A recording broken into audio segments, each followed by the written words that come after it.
Sudah tepat diingatkan Erick Thohir, pengamat tidak perlu bikin gaduh, Ahok seharusnya langsung eksekusi.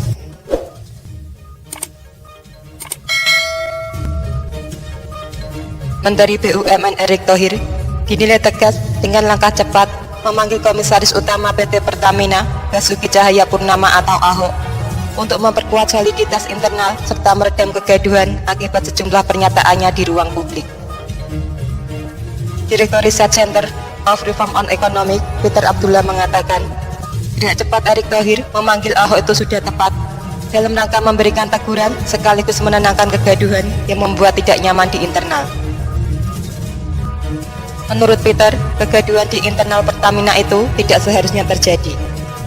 Ahok semestinya bisa bicara secara baik-baik kepada para direksi, mengawasi dan menyampaikan konsep-konsep atau kritikannya secara internal lebih dahulu. Kalau saya jadi Ahok, saya tidak akan melakukan seperti Ahok itu yang jelas. Karena dia sudah ada di dalam BUMN, bicaralah baik-baik.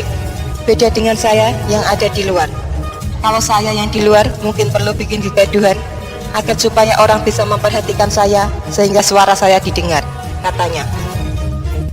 Apalagi kata dia, Ahok telah ditunjuk sebagai komisaris utama. Ahok merupakan menjadi bagian dari Pertamina yang memiliki jabatan tertinggi. Ditambah orang kepercayaan Presiden Joko Widodo, tidak perlu lagi bikin gaduh, lakukan saja tugasnya.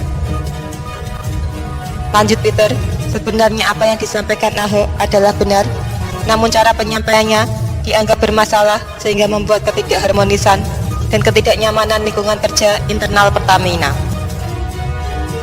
Tidak ada salahnya apa yang disampaikan Ahok, masalahnya adalah cara dia menyampaikannya dan ada satu titik nanti ada batasnya. Kalau kegaduhan ini mungkin bisa ditolerir, tapi kalau terus-menerus akan membuat Ahoknya sendiri tidak nyaman, lingkungannya menjadi tidak nyaman juga, bebannya. Lebih lanjut, Peter meyakini niat Ahok menyampaikan kritikannya tersebut bertujuan untuk kebaikan Pertamina. Tetapi penyampaiannya harus disesuaikan dengan kondisi lingkungan di mana ia bekerja, supaya tidak menimbulkan kegaduhan lagi.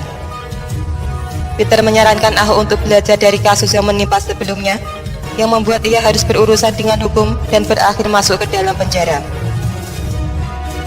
Ditambahkan Direktur Eksekutif Indobarometer Muhammad Kodari, karakter Ahok tidak cocok bekerja di bidang pemerintahan dan lebih cocok bekerja di perusahaan swasta jika cara berkomunikasinya tidak berubah. Yang namanya pejabat publik, entah yang dipilih langsung menjadi kepala daerah atau yang ditunjuk menjadi menteri atau bagian dari sebuah BUMN seperti Pertamina, ini memang hemat saya nggak begitu cocok untuk Pak Ahok. Karena gaya dan kepribadian Pak Ahok ternyata tidak berubah. Demikian Kodari.